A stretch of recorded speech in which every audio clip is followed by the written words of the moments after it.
Então vamos para a palavra do Senhor, que se encontra ali em Lucas, Evangelho de Lucas, capítulo de número 16, versículos 1 ao 15.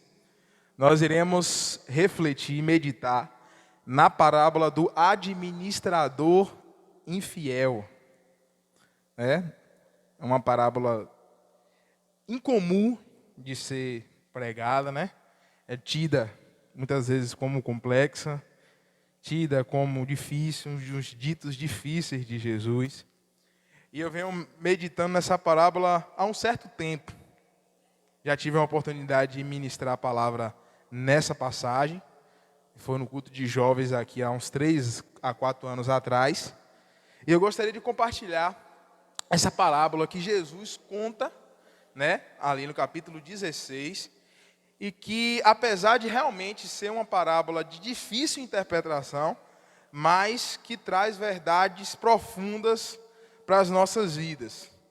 Então, que o Espírito Santo de Deus possa me usar nessa noite, possa colocar as palavras na minha boca, para que possamos compreender, né, à luz da palavra de Deus, do que essa passagem ela quer nos ensinar, né?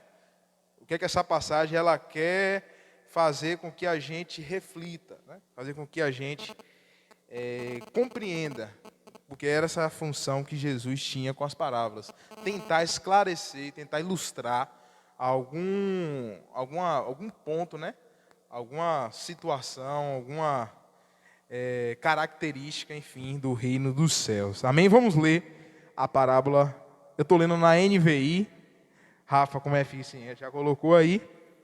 Então vamos ler versículo 1 que diz o seguinte: Disse Jesus aos seus discípulos: O administrador de um homem rico foi acusado de estar desperdiçando os seus bens. Então ele o chamou e lhe perguntou: Que é isso que estou ouvindo a seu respeito? Prestes contas da sua administração, porque você não pode continuar sendo administrador. O administrador disse a si mesmo: Meu senhor está me despedindo. Que farei? Para cavar não tenho força e tenho vergonha de mendigar. Já sei o que eu vou fazer para que quando perder o meu emprego, aqui as pessoas me recebam em suas casas. Então chamou cada um dos devedores do seu senhor, perguntou primeiro: Quanto você deve ao meu senhor? 100 potes de azeite, respondeu ele. O administrador lhe disse: Toma a sua conta, senta-se depressa e escreva 50. A seguir lhe perguntou o segundo: E você quanto lhe deve? 100 tonéis de trigo, respondeu ele. O senhor, ele lhe disse: Tome a sua conta e escreva 80. O senhor elogiou o administrador desonesto, porque agiu astutamente. Pois os filhos deste mundo são mais astutos no trato uns com os outros do que os filhos da luz. Por isso eu digo, usem a riqueza deste mundo ímpio para ganhar amigos, de forma que quando ela acabar, estes o recebam nas moradas eternas. Quem é fiel no pouco, também é fiel no muito. Quem é desonesto no pouco, também é desonesto no muito. Assim, se vocês não forem dignos de confiança em lidar com as riquezas deste mundo ímpio, quem confiará as verdadeiras riquezas a vocês? E se vocês não forem dignos de confiança em relação ao que é dos outros, quem lhes dará o que é de vocês? Nenhum servo pode servir a 2 senhores, pois odiará um e amará o outro, ou se dedicará a um e desprezará o outro. Vocês não podem servir a Deus e ao dinheiro. Os fariseus que amavam dinheiro ouviam tudo isso e zombavam de Jesus. Ele lhes disse: Vocês são os que se justificam a si mesmos, aos olhos dos homens, mas Deus conhece o coração de vocês. Aquilo que tem muito valor entre os homens é detestável aos olhos de Deus. Vamos orar? Soberano Deus e eterno Pai, em continuação, a oração do teu filho juvenil, Senhor. Quero te agradecer, Senhor, por mais um dia de vida. Te agradecemos, meu Deus, pela chuva que cai ao longo do dia, chuva que molha a terra, que faz brotar a planta, a chuva, Senhor, que traz fertilidade ao solo, que umedece o solo, Senhor. A chuva que repõe a água dos rios, meu Deus. Nós te agradecemos, meu Deus, porque o Senhor é bom. E o Senhor é bom nos mínimos detalhes. O Senhor é bom em todo tempo. Em todo tempo, o Senhor é bom, Senhor. E nós confiamos na tua bondade, na tua graça, na tua misericórdia sobre as nossas vidas. Porque o Senhor tem demonstrado, Senhor, todos os dias esse amor, Senhor, maravilhoso para conosco. Mesmo a gente sendo infiel, mesmo permanecendo, meu Deus, muitas das vezes errantes, mas o Senhor tem nos abençoado de uma forma especial. E eu te peço agora, Espírito Santo de Deus, sobre essa palavra que foi lida agora. Senhor, que o Senhor possa colocar as palavras na minha boca. Usa-me conforme o teu querer. Fala com a tua igreja conforme a tua vontade, Senhor. Usa-me como instrumento nas tuas mãos. Que eu venha diminuir para que o Senhor seja engrandecido e enaltecido neste lugar. Nos ajuda a compreender essa parábola, Senhor. Essa ilustração, meu Deus. Nos ajuda a compreender e nos ajuda, Senhor, a estabelecer prioridades nas nossas vidas. Nos ajuda, meu Deus, a estabelecer prioridades nas riquezas celestiais, nas riquezas eternas, nas riquezas incorruptíveis. Nos ajuda, Senhor, a ter uma administração melhor das nossas finanças, do nosso dinheiro. Usar não só para o nosso conforto, mas para abençoar vidas, porque essa é a tua vontade. Esse é o teu querer no uso, no trato do dinheiro, Senhor. Nos ajuda a compreender a tua palavra, Senhor, que é infalível, que é soberana, que é inerrante, Senhor. Usa-me conforme o teu querer, em nome de Jesus. Abre os ouvidos da tua igreja, Senhor, para que possa estar sensíveis ao que vai ser dito aqui pelo Espírito Santo de Deus nessa noite. E é o que eu te peço e desde já te agradeço, em nome de Cristo Jesus. Amém. Graças a Deus. Meus amados irmãos, tive um contratempo, né? Na verdade, boa parte da cidade, né? Faltou energia, não consegui imprimir aqui o meu esboço.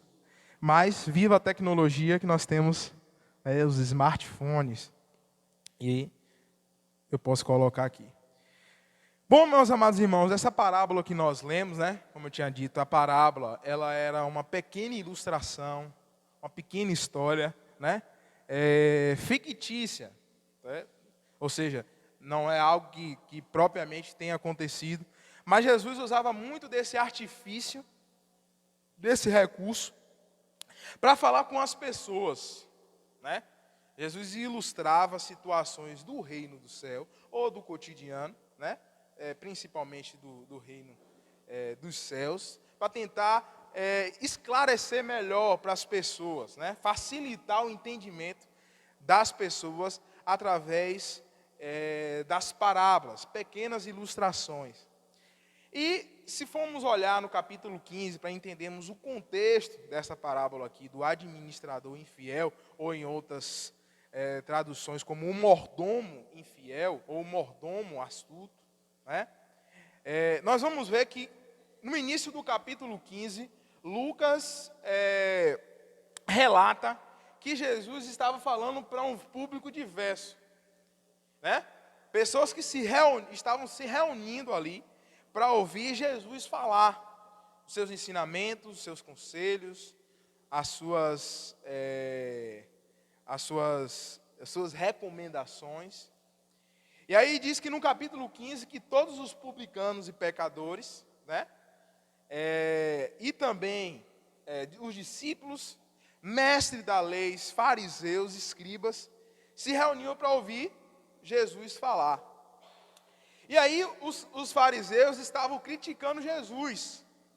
Por que eles estavam criticando Jesus? Porque Jesus, né, ali, ele falava para pecadores, né, para pessoas tidas como os pecadores, para prostitutas, para bêbados, para mendigos, né, para pessoas pessoas que estavam na escória da sociedade, pessoas marginalizadas da sociedade, né? Jesus, isso escandalizava os fariseus, porque Jesus, ele ao invés de enxotar esse povo, digamos assim, né? Isso na palavra dos fariseus, Jesus acolhia essas pessoas. Jesus estendia a mão para essas pessoas. Jesus demonstrava amor por essas pessoas. De forma que a Bíblia diz que os fariseus acusavam Jesus de estar comendo com essas pessoas, com essa raça, com esse povinho, né? Na linguagem aí dos fariseus. Então eles criticavam Jesus. Criticavam por Jesus receber, comer, conviver, né, com pecadores. Estar ali próximo, acolher pecadores. E aí, então, Jesus sendo cirúrgico, Jesus conta 3 parábolas muito conhecidas. A parábola da ovelha perdida, da dracma perdida e do filho pródigo. Talvez do filho pródigo a parábola mais conhecida de Jesus, né? Conhecidas tanto com crentes como com descrentes. Pessoas conhecem essa história, né? Já foi, inclusive, tema de filmes, ou pelo menos inspiração para filmes. E aí Jesus conta essas 3 parábolas: ovelha perdida, dracma perdida, ou moeda perdida, e o filho pródigo. Está aí em todo o capítulo 15 do Evangelho de Lucas, capítulo 15 do Evangelho de Lucas. E o foco dessas parábolas de Jesus era 2. Primeiro, mostrar a característica, né, a particularidade do amor de Deus.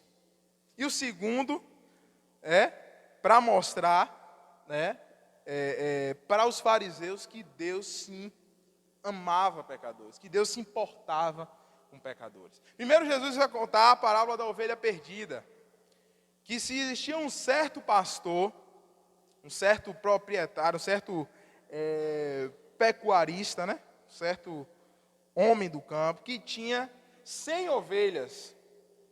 E aí, uma dessas ovelhas, uma dessas 100, ela acabou se desgarrando do rebanho. E o que esse pastor fez? Né? Não, eu tenho outras 99, vou deixar lá essa ovelha perdida. Não, esse pastor foi ao encontro dessa ovelha, certo? Encontrou, resgatou aquela ovelha, colocou em seus ombros e levou de volta para o aprisco, levou de volta para o rebanho, né, o curral das ovelhas, aquela ovelha rebelde, aquela ovelha perdida, aquela ovelha que havia se desvinculado do rebanho. E aí Jesus disse que o pastor, além de encontrar, em vez de repreender, né, aquela ovelha, mesmo sendo animal, podia, né, querer corrigir aquela ovelha, enfim, ele acolhe aquela ovelha, coloca nos seus ombros e traz de volta para o convívio das outras ovelhas. E diz que aquele pastor se alegra porque aquela ovelha estava perdida, mas foi recuperada. E na outra palavra, na mesma linha, Jesus vai contar que existia uma certa dona de casa, que ela tinha 10 moedas de grande valor, 10 dracmas, e ela perdeu uma dracma.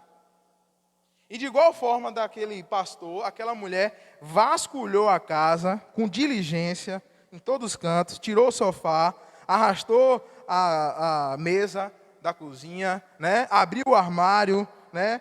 Sacudiu a vassoura para encontrar aquela dracma que havia perdida. E ela encontra aquela dracma, acendeu a candeia, né? Acendeu a luz, né? Apertou o interruptor, acendeu a luz e encontrou aquela dracma.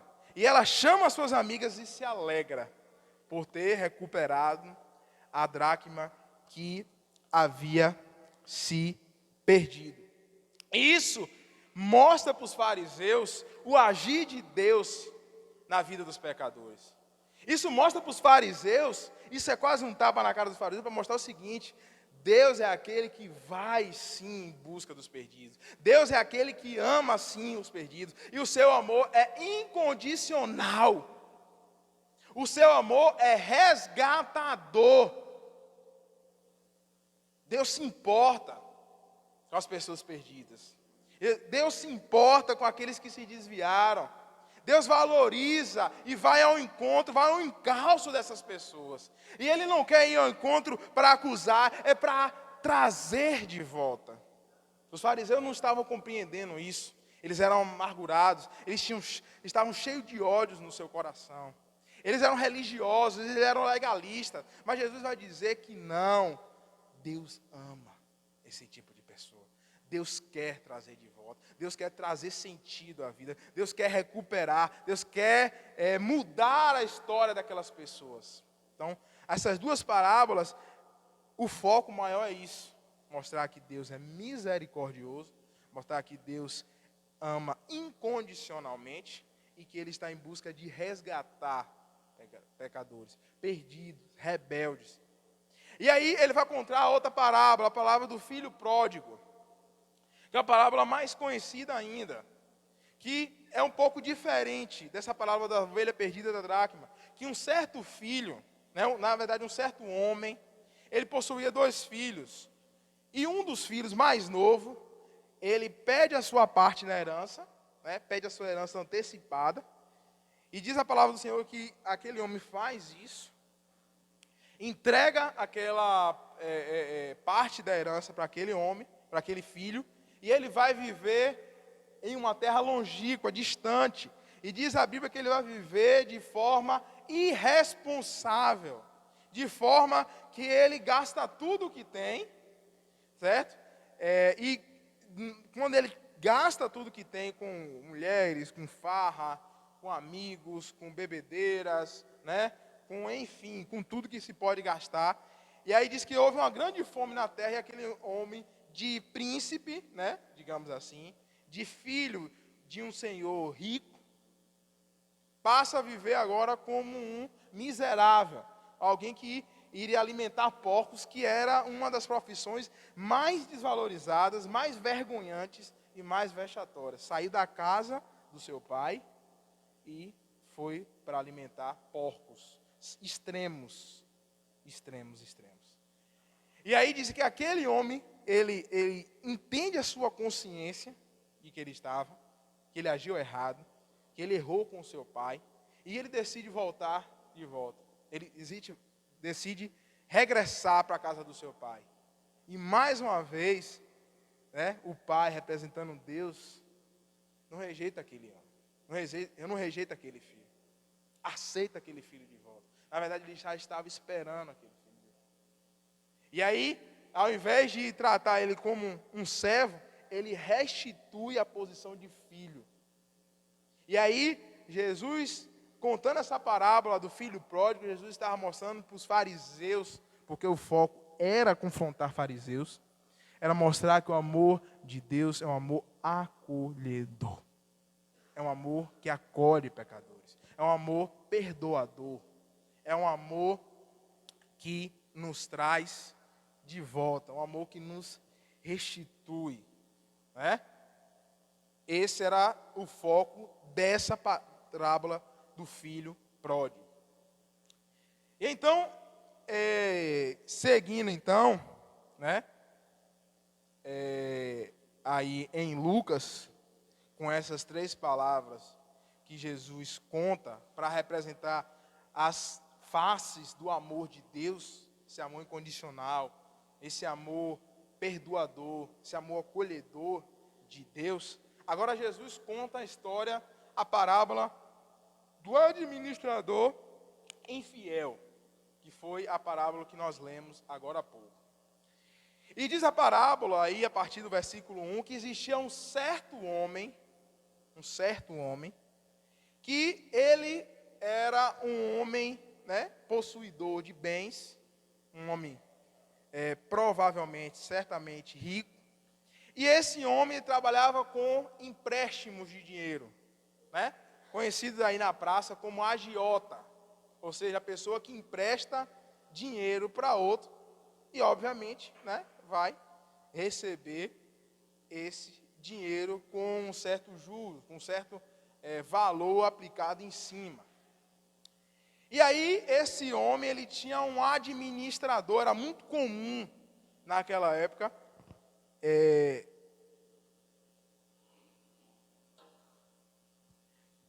um certo senhor, né, um certo dono de escravos, ele acendeu um escravo da sua confiança, porque obviamente tinha que ser alguém da sua confiança para administrar as suas finanças. Ninguém ia colocar uma pessoa que não era da sua confiança, não faz o menor sentido. E aí diz que esse homem, ele tinha um administrador. E esse administrador, o que ele fazia? Ele não só cuidava das finanças daquele homem, mas ele também fazia negociações, né, representando aquele homem. Ele era um procurador daquele homem, que ele fazia as negociações em nome do seu patrão, certo? O patrão só se importava com o lucro, mas todos os trâmites de contratos, né, todos os trâmites de cálculo do empréstimo, né, eram feitas por aquele homem, era um cargo de confiança do administrador. E aí tem uma passagem de Deuteronômio que diz que os empréstimos que eram feitos naquela época de Jesus, segundo a lei, não se podia cobrar juros. Ou seja, o que é juros? Juros, né, a gente vê aí, juros ao mês ou juros ao ano, é um valor que incide sobre a parcela de um empréstimo. Vamos supor, você pegou 10 mil de empréstimo e tem um juro de 3% ao mês, né? Nós sabemos que se você for dividir esse empréstimo em 24 meses, 2 anos, e for um juro de 3% ao mês, a cada mês incide um juro de 3% na parcela. Da forma que você pode calcular ele juros ao ano, total no valor, e dividir pelos 2 anos. Enfim, era proibido fazer esse tipo de aplicação em um empréstimo. Só que também era comum fazer o seguinte, fazer uma espécie de juros disfarçado. Como era esse juros disfarçado? Por exemplo, vamos supor que o nosso irmão Bosco foi até um certo senhor credor e pegou um empréstimo de 50 mil reais, certo? Ele não tratava diretamente com o senhor, tratava com esse administrador. E esse administrador, o que ele fazia? Como era proibido colocar uns juros em cima, ele colocava os 50 mil que o irmão Bosco pegou, né? Só uma alusão, um exemplo. Só que na hora de pagar, aquela pessoa pagava um valor a mais. Vamos supor, 70 mil. Ele pegou 50 mil, foi escrito 50 mil na nota, porém ele pagava 70 mil. Que era para burlar mesmo. Burlar o sistema.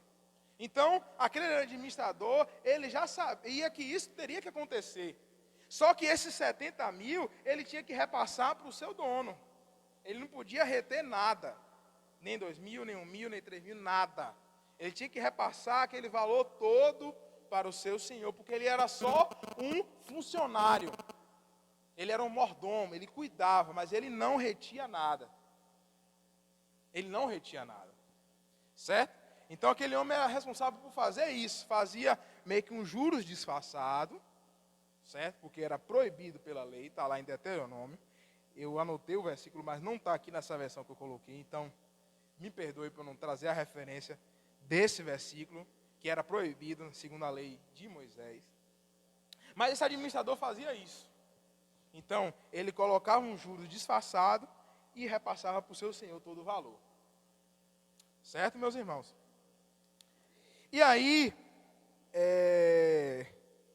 além desse, e o que esse homem provavelmente ele estava fazendo?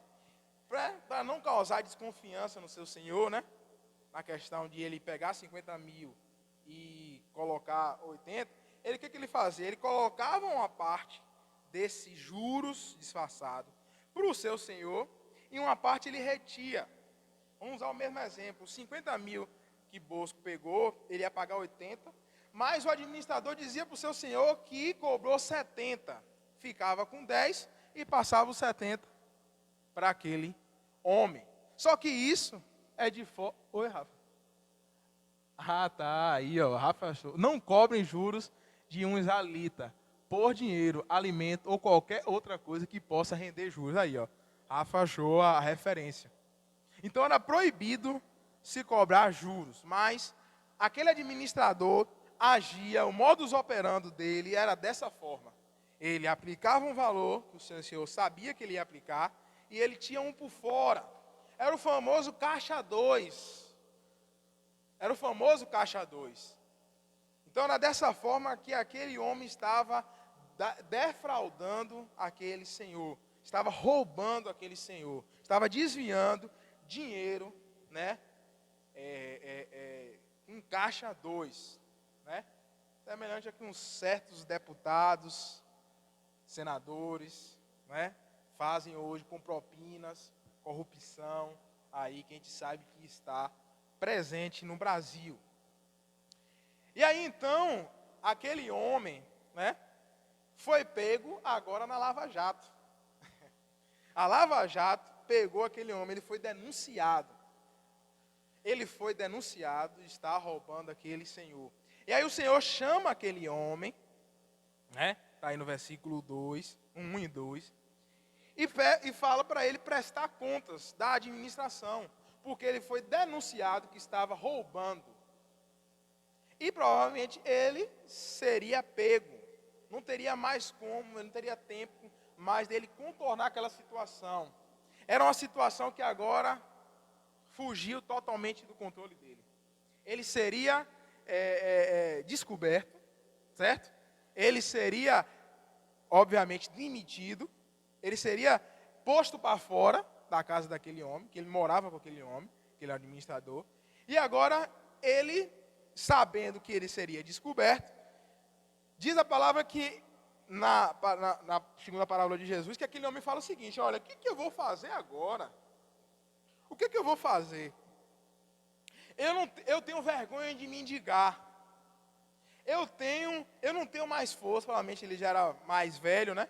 Já estava aí mais se aproximando da terceira idade, né? Seus 50 e poucos anos, 60 e poucos anos, enfim, né? Já perdendo um vigor, digamos assim. E aí ele disse que não tinha mais força para trabalhar. E não queria mendigar porque ele era muito orgulhoso, né? Não queria mendigar. Não queria passar esse vexame, digamos assim. E aí diz a parábola de Jesus, que aquele homem pensou em uma ideia mirabolante. E qual foi a ideia mirabolante daquele homem? Ele pensou o seguinte: olha, eu não vou mendigar e eu não vou arar a terra, não vou trabalhar com um trabalho braçal. Eu vou fazer o seguinte: eu vou votar em cada um daqueles devedores do meu Senhor, certo? Os devedores do meu Senhor. E vou fazer o seguinte: eu vou só aplicar, certo? Os juros que é normal aquele senhor receber. Vou descontar a minha parte. O meu senhor vai receber o valor completo. E as pessoas que tinham a dívida de X valor, vai ter um abatimento, vai ter um desconto nessa dívida. E essas pessoas vão ser gratas a mim por ter um desconto nessa dívida. Olha que ideia genial daquele homem. Mirabolante daquele homem. E assim ele fez. E diz a parábola que ele chegou num certo devedor daquele senhor e perguntou: quanto é que você deve? Certo? Ainda foi sagaz, como se dissesse assim: eu não sei quanto é que você deve. Eu não sei qual é a tua dívida. E aí aquele homem fala assim: 100 potes de trigo. E ele: faz um X aí, nessa nota. Escreve 50. Escreveu 50. Ele tirou a parte dele, ficou a parte que era só do Senhor. Aí ele chega para outro e fala: quanto é que você está devendo? Aí essa outra pessoa diz: eu devo 80 tonéis de azeite. Não sei nem se era azeite, a segunda dívida. de trigo, né, também. 100 tonéis de... Confundi. O primeiro é 100 potes de azeite, o segundo é tonéis de trigo. Mas a ordem dos fatores não importa. E aí, aquele homem, eu devo 100 potes, eu devo 100 mil.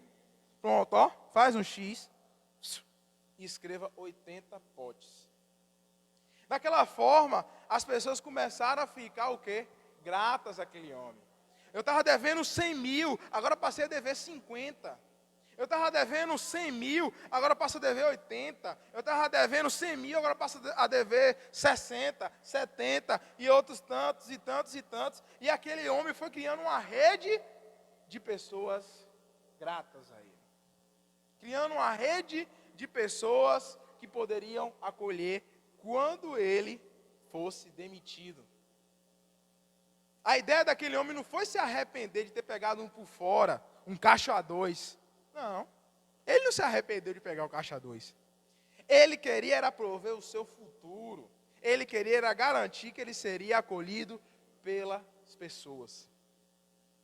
E diz a parábola de Jesus que esse homem, quando ele prestou conta e o Senhor viu a forma, né, audaciosa que ele tratou, a forma assim habilidosa que ele fez, a ideia cheque, a ideia... Aquele senhor elogia aquele homem. O senhor da propriedade elogia o homem. E diz aí no 8, ó. O senhor elogiou o administrador desonesto, porque agiu astutamente.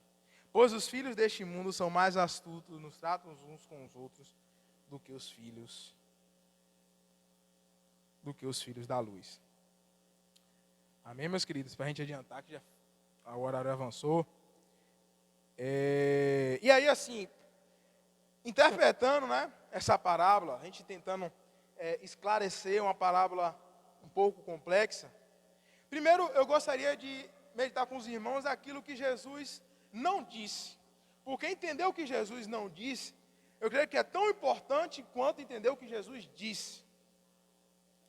Em primeiro lugar, Jesus não estava estimulando a desonestidade quando aquele senhor elogia aquele homem. Jesus não estava estimulando a desonestidade. Jesus não estava dizendo para você dar aquele jeitinho brasileiro. Ah, como é o jeitinho brasileiro?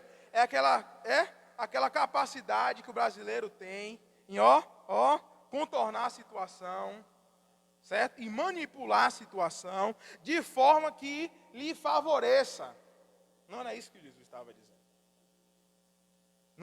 Jesus não estava estimulando as pessoas que estavam ouvindo eles, ou estava sendo conivente, ou estava dizendo que não tem problema, que você pode mesmo, os fins justificam os meios, ou os meios justificam os fins. Não era isso que Jesus estava falando. Definitivamente não era. É um erro pensar isso.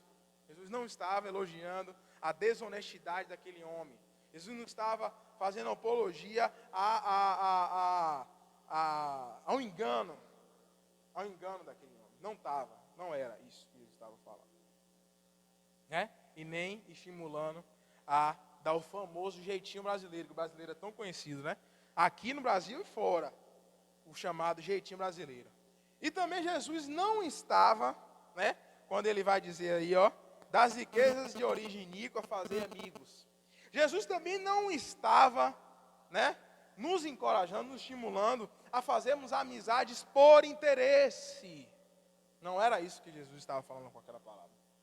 Não era com aquele homem. Você viu que ele não se arrependeu de ter cobrado caixa 2, de ter feito um caixa 2, tirado um por fora, uma comissãozinha, né, uma propinazinha. Ele não se arrependeu, não. Não foi arrependimento. Foi audácia. Jesus não estava dizendo isso. Não era essa o intuito do Senhor ter essa forma de fazer amizades por interesse. De fazer amizades de uma forma de ser barganhar, de você troca de favores. Né? Eu dou aqui e recebo cá. Aquela troca de favores. Não era isso que Jesus estava falando. De você ter amizades desse tipo, troca de favores, né? Amizade interesseira. Tem gente que é tão interesseiro que a pessoa do nada some, né? Aí depois aparece, ô fulano, sumido e tal. Aí, às vezes minha mãe fala assim, tu tá precisando de quê? Tá precisando de quê? Tá faltando o quê? Não é esse tipo de amizade que Jesus estava mandando a gente ter. Amizade interesseira. De só querer cobrar um favor. Não, não era esse tipo de amizade que Jesus. E nem também Jesus estava estimulando a gente ser apegado a bens materiais. Quando ele diz aqui, ó, se vocês não forem dignos de confiança em lidar com as riquezas deste mundo, né? Assim, vocês não forem dignos de confiança em lidar com as riquezas desse mundo. Jesus não estava querendo criar uma massa de pessoas que acumulavam riquezas. Jesus não estava querendo ser um coach de riquezas. Fazer pessoas acumular riquezas, serem milionários, empresários de sucesso, empreendedores de sucesso. Não. Jesus não estava querendo dizer isso. Não era o que Jesus estava falando nessa parábola. E sabe o que essa parábola tem para nos ensinar? Sabe o que Jesus estava querendo ali confrontar os fariseus e ensinar os seus discípulos?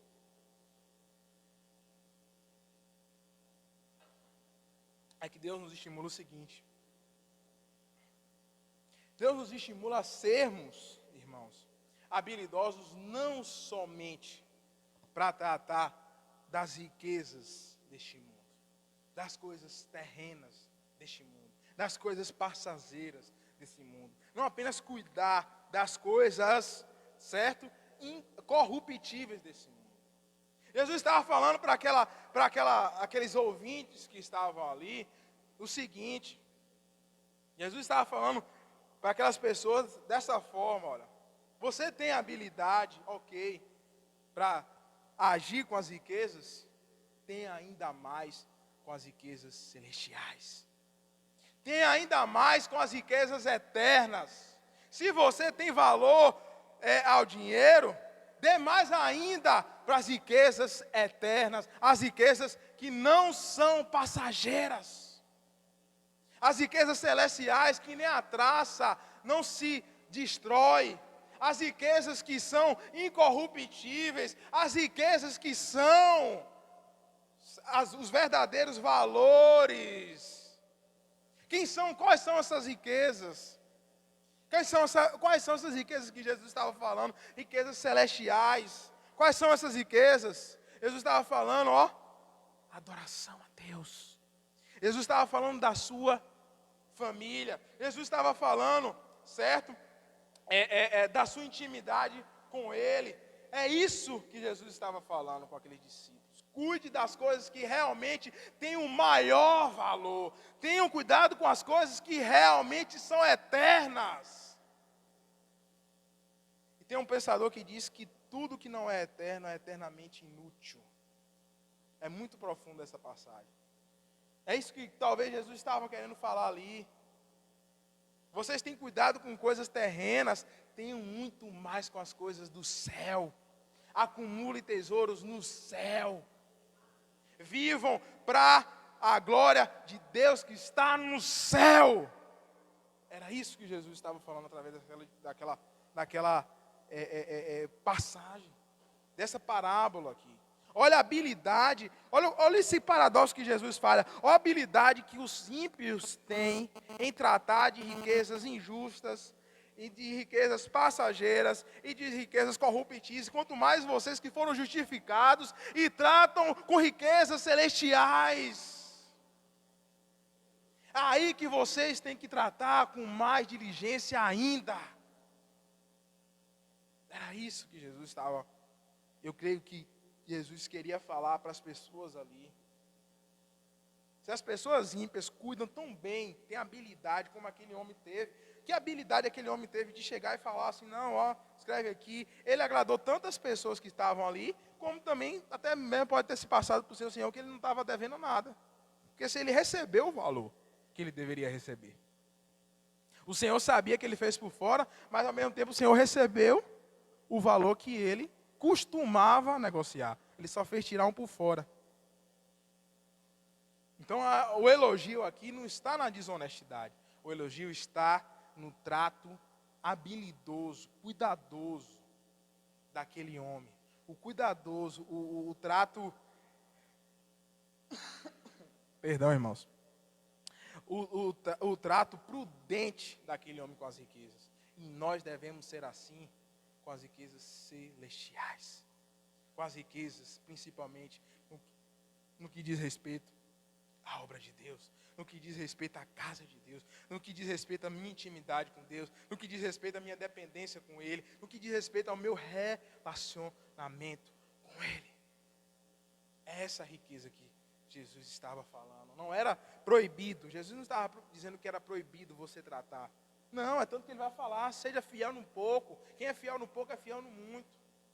Se você não é digno nem de ser fiel com as riquezas impuras, quem lhes confiará as riquezas verdadeiras? É isso que Jesus queria dizer. Somos fiéis a Deus no dinheiro e mais ainda a Ele. Mais ainda servindo a Ele. Mais ainda cuidando do que é dele. Amém? E aí, então, Jesus estava ali cutucando as pessoas em relação a isso, ao cuidado com as riquezas celestiais, riquezas eternas, riquezas que realmente fazem o sentido da nossa vida, o que a gente deve priorizar, certo? Agora Jesus fala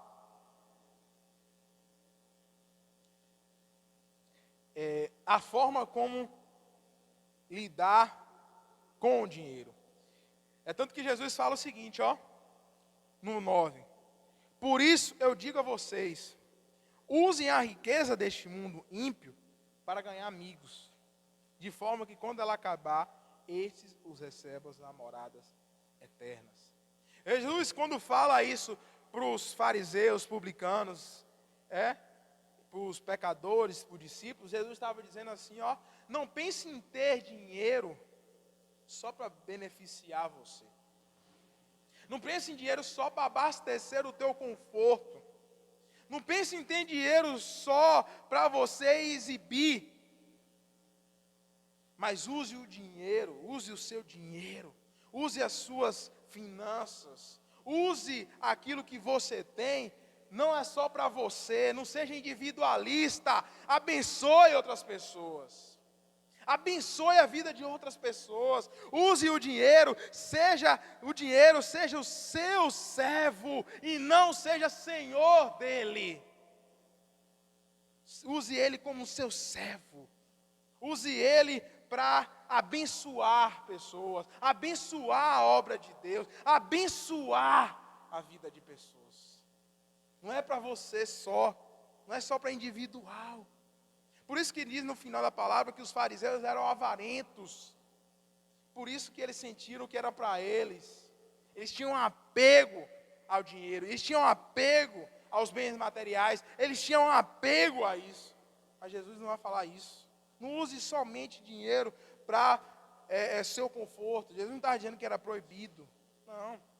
Ele estava dizendo, use também para fazer amigos, use também para fazer o bem, use também o seu dinheiro para ajudar na campanha de missões. Use o seu dinheiro para ajudar os missionários que saem daqui e vão para o campo. Use o seu dinheiro para você ir aqui em Jiquié, fazer uma missão e ajudar um irmão. E outra coisa, Jesus não estava falando para pessoas somente ricas.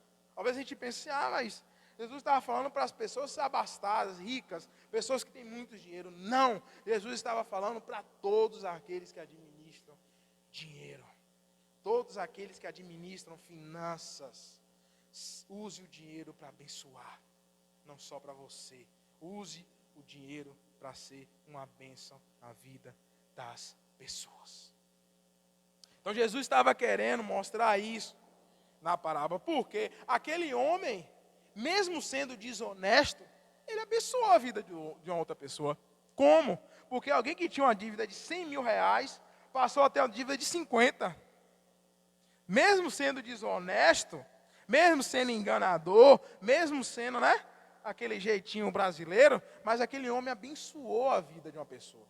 Diminuiu a dívida, ou pelo menos cobrou a dívida que deveria ser cobrada justamente. Então, É isso que Jesus nos estimula, usarmos o dinheiro como nosso servo. Eu não posso ser escravo do dinheiro. Eu não posso usar o dinheiro como o meu Senhor. Eu não posso usar o dinheiro como o meu Deus, com essa ganância. Não. Você pode, Jesus não estava proibindo você ter um carro 0 quilômetro. Jesus não estava proibindo você ter uma casa bem confortável. Jesus não estava proibindo as pessoas ali de procurar dar um conforto melhor para a sua família, ou ter um emprego melhor, ou subir, né, de cargo, enfim, ter uma vida melhor. Não, Jesus estava proibindo, Jesus estava alertando, não era em ter, era em amar. Era isso que Jesus estava falando. Não é proibido você ter, não é proibido você possuir, o proibido é você amar, o proibido é você fazer isso a sua finalidade de vida. É fazer isso a sua razão de viver. Eu vivo para acumular, eu vivo para ter, eu vivo para gastar. Não. Você vive para ter e para abençoar. Você vive para ter e para tornar o dinheiro como um servo seu, como um servo da obra de Deus. Amém? Então Jesus não estava falando só para as pessoas ricas. Jesus estava falando para todos que cuidam de dinheiro. Às vezes você tem um 10, 20, 30 reais que você dá na campanha de missões, ali, porque a gente está em campanha de missões agora, e talvez você pense que é irrisório, que é pouco, que é insignificante. Mas eu te digo que ali está ajudando um missionário que está indo para o campo, está indo para uma cidade pequena, está indo para uma cidade árida. 10, 20, 30 reais, às vezes é um almoço dessa pessoa. 10, 20, 30 reais, às vezes é o pão para 3, 4, 5 dias. Um pão com mortandela. Não importa, é alguma ajuda. É isso que Jesus está falando. Esse dinheiro a gente não pode amar. A gente tem que usar. E usar principalmente para benefício da obra de Deus. E aí outro ponto para a gente encerrar, que aí, inclusive eu até tinha falado, mas serve só para a gente deixar aqui, de reflexão, é que na forma de lidar com as finanças, o Senhor nos estimula a sermos fiéis e usar Ele como nosso servo e não como nosso Senhor. Olha o que Jesus vai dizer aqui, ó, no 13. Nenhum servo pode servir a 2 senhores, pois odiará um, amará o outro, ou se dedicará a um e desprezará o outro. Vocês não podem servir a Deus e ao mamon, que na tradução grega é dinheiro. Ou seja, Jesus estava comparando ali dinheiro com Deus. Porque as pessoas, quando elas possuem, elas enxergam o dinheiro como um Deus. Por quê? Porque o dinheiro dá a sensação de segurança. Dinheiro em acúmulo dá a sensação de que você não passa por crise. Dinheiro dá a sensação de que você pode comprar tudo. E aí Jesus vai falar isso para a gente finalizar. Não tem como você servir. Ou você faz o dinheiro como seu servo, ou ele vai fazer você ser o escravo dele. E aí quem é escravo, quem se deixa fazer escravo, não tem como servir a Deus. Olha que profundo que Jesus fala. Quem se deixa ser escravizado por isso, por essa correria louca, por essa ganância, né? Não é só o fato de você trabalhar para melhorar. Tem que trabalhar mesmo, tem que estudar mesmo. Mas essa ganância louca de querer, eu quero mais. Eu estou ganhando 100, quero ganhar 1.000. Estou ganhando 1.000, quero ganhar 20 mil. 20 mil, quero ganhar 100 mil, 200, 300. Não tem fim. A pessoa nunca consegue chegar num teto. Porque ela sempre quer mais. Ela sempre quer mais. É esse tipo de ganância que Jesus está combatendo aqui. Você não consegue servir a 2 senhores. Ou você serve a Deus e torna o dinheiro como seu servo, ou você serve ao dinheiro e não serve a Deus. Amém?